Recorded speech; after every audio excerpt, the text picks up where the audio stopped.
Dua pesawat milik TNI Angkatan Udara jatuh di Pasuruan, Jawa Timur. Pemirsa, pesawat dengan tail number TT3103 dan TT3111 lost contact saat melaksanakan misi Proficiency Formation Flight.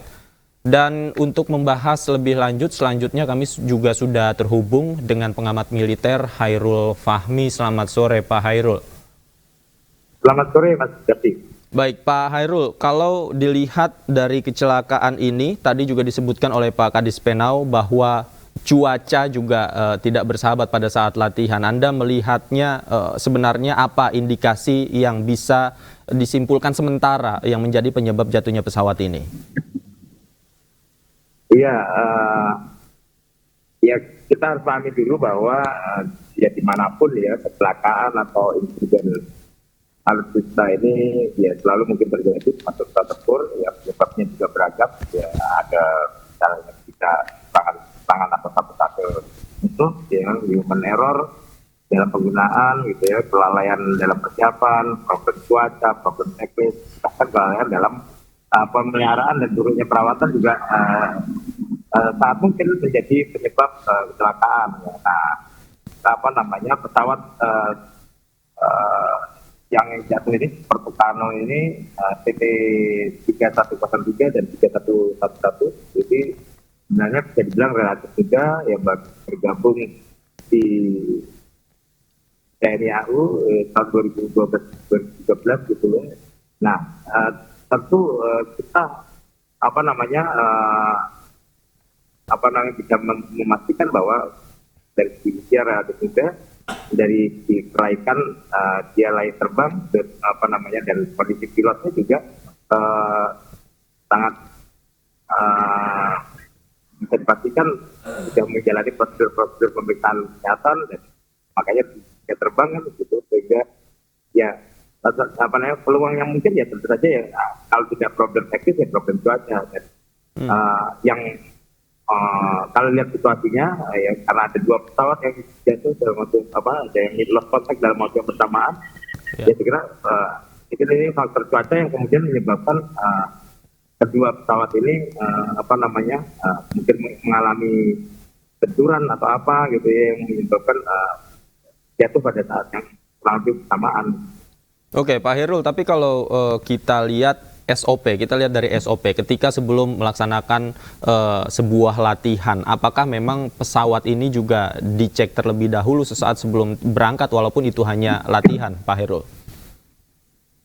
Oh iya, pasti ada pemeriksaan sebelum mendapatkan izin terbang kan harus ada ini dulu ya, ada pemeriksaan dulu untuk memastikan kondisi pesawat memang siap terbang, dan kemudian kondisi awak ya pilot ini juga siap terbang juga gitu ya, baru kemudian izin untuk terbang diberikan. Itu juga secara prosedur juga ada pemeriksaan yang sifatnya berkala ya, jangka pendek, jangka menengah, jangka panjang gitu, yang juga memang harus dilakukan ya. Nah, namun tentu saja ini yang kita juga nantinya ya itu harus didalami juga ya, bagaimana pemeriksaan dan upaya pemeliharaan yang dilakukan apakah sudah sesuai sesuai prosedur, sesuai rencana, dan dilakukan dengan disiplin atau tidak. Ini yang kita perlu pastikan juga nanti ke depannya. Baik, kalau kita lihat dari pesawat Super Tucano ini, koreksi kalau saya salah, kalau tidak salah diproduksi pada tahun 1992, kemudian dibeli oleh TNI Angkatan Udara tahun 2012. Kalau dilihat dari rentang waktu dari masa produksinya hingga saat ini, pesawat ini masih layak untuk terbang, digunakan untuk latihan? Sangat layak ya, itu kan kita belinya baru ya, bukan produksi 1992 atau 1995 gitu ya, tapi itu produksi baru, dan begitu selesai pengerjaan di pabrik ya itu kemudian segera dikirimkan ke Indonesia gitu ya. Jadi kalau menurut saya sebenarnya sangat layak ya untuk untuk dioperasikan oleh Indonesia. Oke, kalau dilihat tadi selain faktor cuaca yang bisa diindikasikan sebagai penyebab kecelakaan ini terjadi, faktor apa lagi, Pak? Apakah mungkin teknis, kemudian ada malfungsi dari pesawat itu yang tidak berfungsi? Kemungkinan itu bisa saja terjadi, Pak. Ya, kita tidak bisa, tentu saja tidak bisa mengesampingkan potensi adanya human error dan problem-problem teknis gitu ya, termasuk yang sifat mekanik maupun elektronik gitu ya. Itu sangat mungkin, tapi kan untuk memastikan apakah ini terkait problem-problem teknis, human error atau faktor alam, cuaca tadi salah satunya, itu tentu dibutuhkan investigasi mendalam ya untuk bisa memastikan kan gitu. Kita prioritas hari ini adalah mengevakuasi korban dan kemudian menemukan perangkat-perangkat yang bisa digunakan atau dimanfaatkan untuk investigasi lanjutan nantinya. Oke, kalau dilihat dari area latihan sendiri, Pak, di Pegunungan Tengger ini kan banyak tebing. Apakah memang area-area seperti ini memang lazim digunakan ketika pesawat melakukan latihan? Ya tentu kan karena latihan itu ada beragam bentuknya, manuver juga beragam ya, jadi tentu saja ada berbagai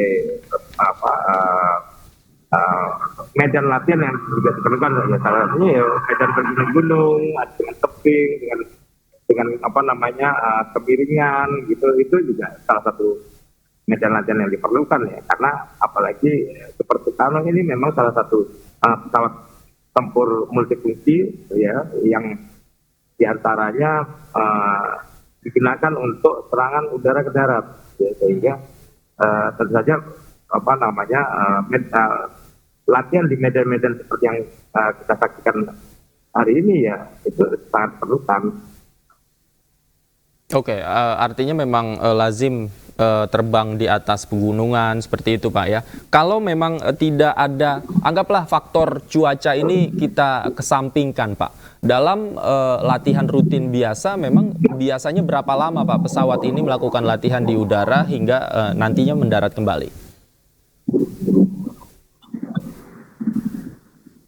Ya, sebenarnya bukan kebiasaan ya, tentu ada perencanaan latihan. Perencanaan latihan itulah yang kemudian menjadi dasar akan akan terbang ke mana, berapa lama, yang akan dilatihkan itu apa saja, itu dalam perencanaan latihan. Jadi bisa berjam-jam ya, tergantung dia ini akan sifatnya taktis atau memang ini latihan yang sifatnya maraton gitu kan. Itu bisa saja ya, bisa panjang bisa pendek, jadi tergantung kebutuhan dan perencanaan latihan tadi. Oke, terakhir Pak, kalau melihat SOP dari Angkatan Udara ketika melakukan latihan penerbangan, jika terjadi di udara ada sistem yang tidak berfungsi, itu sistem pengamanannya dan apa yang harus dilakukan itu sudah ditentukan sebelumnya, Pak? Oh iya, kan itu ada protokolnya ya, penerbangan itu ada protokolnya, kemudian untuk terkait dengan adanya ketika ada kendala itu juga ada SOP-nya juga kan gitu, sehingga memang tidak bisa bertindak sendiri. Misalnya ada gangguan ya tentu saja sesegera mungkin pada kesempatan pertama harus disampaikan ke pangkalan kan gitu, supaya bisa mendapatkan panduan harus melakukan untuk mengatasi masalah ini, misalnya kemudian tidak diatasi ya, jadi pilihannya adalah kembali ke pangkalan atau jika tidak dimungkinkan juga ya ada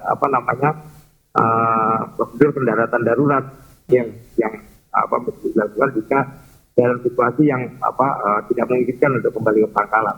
Tapi prinsipnya setiap problem teknis, problem cuaca dan lain sebagainya yang ditemui dalam penerbangan ya itu harus dilaporkan.